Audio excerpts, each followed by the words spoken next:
also the credit risk.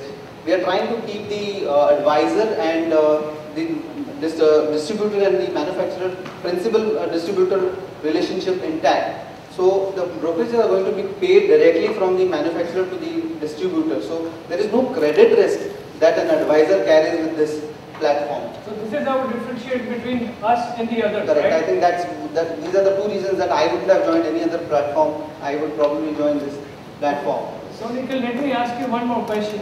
The gentleman sitting here from the manufacturer side. So what is in it for them? I think if all of us get aligned with this, and then we have, manufacturers will have higher sales. Obviously, higher sales would, I mean, everybody loves those higher sales, whether it is IFA or the manufacturer, will actually also help the industry to have reduced paper. It will actually cut the error rate and improve the interaction, because with this platform, the manufacturer will be able to interact with the like-minded IFA with reduced time. So I'm sure this is going to benefit the industry. Sure. There is one more point which I picked up from Mr. Burma's speech. This payment of trail commission is a win-win situation, as you know.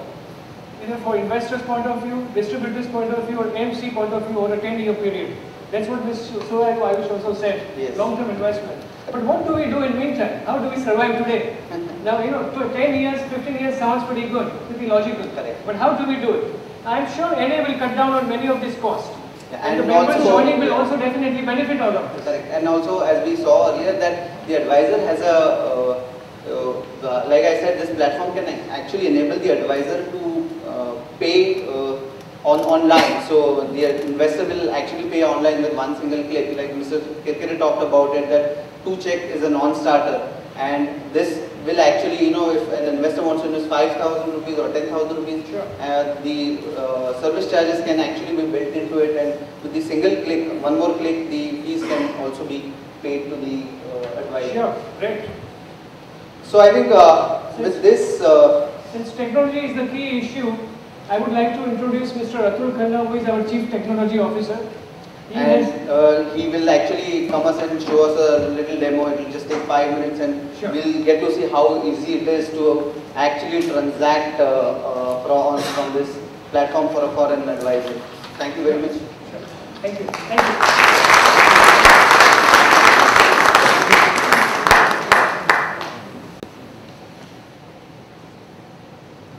Thank you, both the Nikhils. I think what they showed was the roadmap as far as NextAdvisors is concerned, and while Atul is trying to start the demonstration, I'll just repeat a Kisapita joke which I've been telling so often.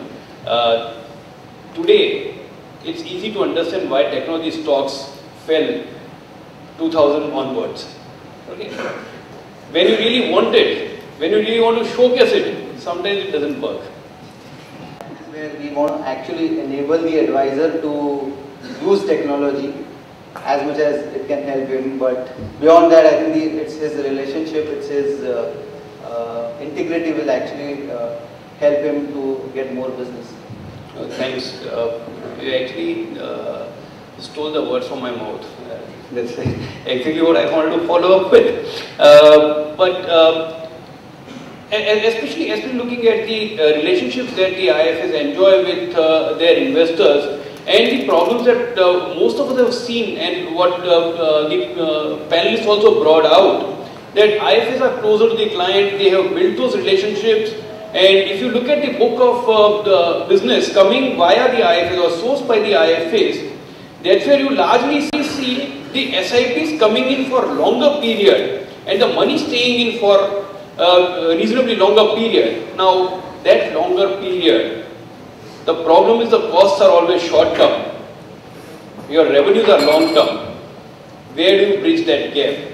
And this is an attempt where, that while technology has added, let's do a small detour. If anybody has any question, we would like to enter the questions. But before we go on to the question, we already have the two Nikhils and Atul on the stage. I would also request Mr. Raju Bhatia to be here to answer the questions. So here it is. The moment you announce that the floor is open for questions, the technology starts working. Thank you, Nikhil. Okay, let's assume now that a distributor already has a website and he has an investor who just logs in. What would happen is that he would be now taken to a place where he can see his portfolio. What would also happen is he would have a button which you see here where he can click online invest. The moment he clicks that, he is now redirected to the online transaction platform.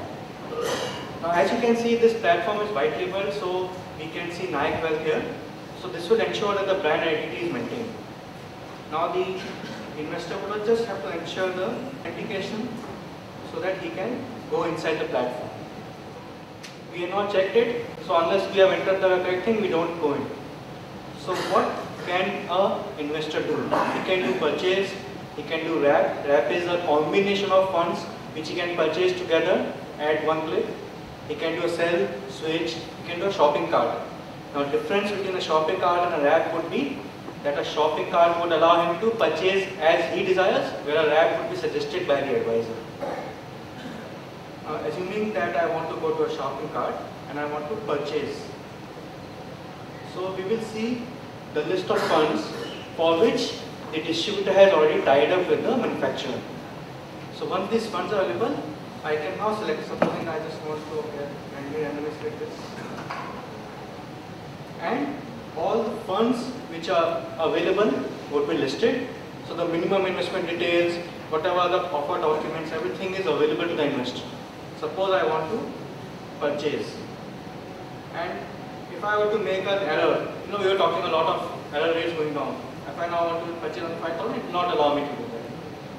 Suppose I want to do that. This is where if the keys are desired, those will automatically come in and be automated. This is a captcha which he would have to enter for security reasons again, and he can select the bank from which he wants to purchase. Once he has agreed to the terms so that he complies with the compliance norms and he clicks on OK, he would be redirected to the banking page, wherein he would have to enter his ID and password. Of course, I would recommend that people, when we are doing on the home, to use the virtual keypad. It is a little more secure than the keypad, but I mean the way technology is happening, even this would not be so in future. Then all I need to do is just enter the amount for my son's marriage, and then I just enter my password, and that's it. My purchase is done. My account will be debited. As of the cutoff time, the mutual fund will be created, and the file flow would happen subsequently. Now this is just the first phase. In the second phase, what we want is that the distributor or the IFA should actually do a detailed financial planning, recommend products based on the research which he has done, based on the research reports available, and then the customer, once he has done an online transaction, he should be able to see his reports anytime, and the distributor should come to me on a periodic basis, review my portfolio, and then recommend what all I need to do further to reach my goals. And I am pretty sure that the distributors will be using the CRM module to improve their productivity efficiently. I think this is just a very small transition. Thank you.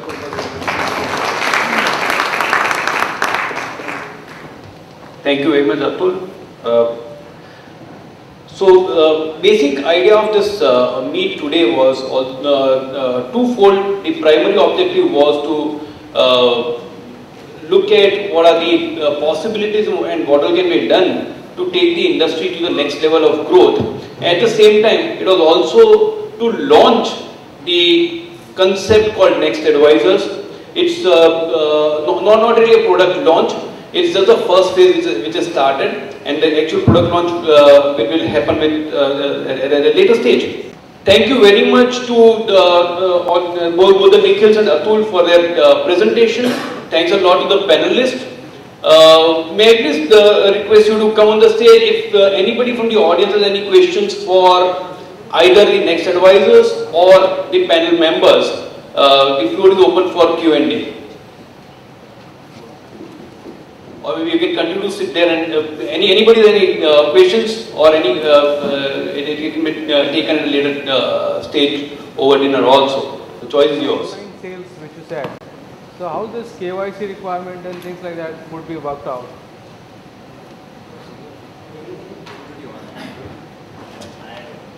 For KYC,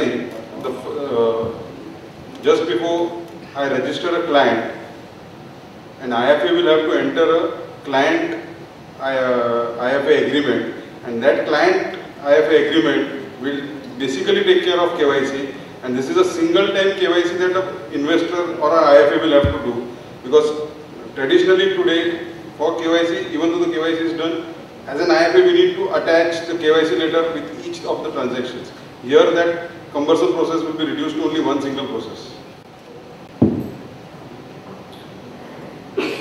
Since you're catering to the B2B market, there's something which is convenience. In the demonstration what Atul was showing, it was visible that the advisor where he is empaneled with, only those AMCs are visible. Now why is that so? Because you are kind of barring that advisor from not, or that his investor from not having the other products which he is not empaneled with. Probably that's something which NextAdvisors should take it up, that once he is on your platform, he's automatically empaneled with all the AMCs. That's something as a feedback I would like to give you. Thanks for the feedback. We are working on it. Practically, for an IFA to offer a particular mutual funds, he needs to enter into an SLA agreement with the fund house. So that relationship cannot be surpassed.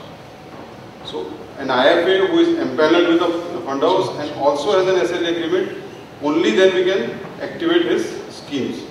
So only schemes with which he has empaneled will be able to transact it at present. We are also working on one of the AMCs has helped us in drafting a single SLA agreement where they enter into an SLA agreement with NextAdvisors, and in turn we enter into agreement with IFAs. That thing needs legal advice, that thing needs drafting and all. We are working on it. Okay, anyway, this is not just one-time interaction. These guys have been interacting with the AMCs for more than a decade, and they'll continue to do so.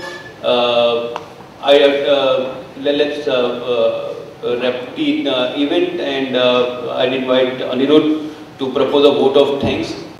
Ladies and gentlemen, we've had a very lively panel discussion. I'm sure some of the points that were raised by the panelists would have triggered questions and ignited ideas in our minds, which we will surely carry back to our meeting rooms and our drawing boards, all leading to exciting times for facing the challenges of climbing this fascinating peak and beyond of 40 crore folios. Let us join hands to thank our panelists and our moderator with a small token of our appreciation. I'll call upon Ms. Gauri to hand over a small memento to Mrs. Suash of Fidelity. Ms. Kshitija to hand over a token to Mr. Milind Barve of HDFC.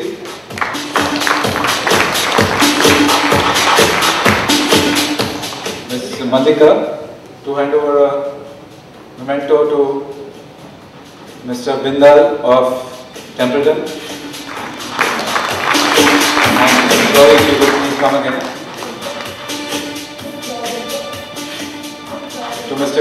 Kirkire, Mr. Sandesh Kirkire of Kotak Asset Management. Ms. Mallika, please, if you could come again and hand over a small memento to Mr. Vikram Oza. Thank you, Vikram. It was wonderful having you over. We'd like to thank each member of this audience and our media partner, Bloomberg UPV, for your presence and participation, which we sincerely hope will continue beyond today's event. We request each one of you to sign on the Make-A-Wish wall which we have here, and we firmly believe that together we can and we will.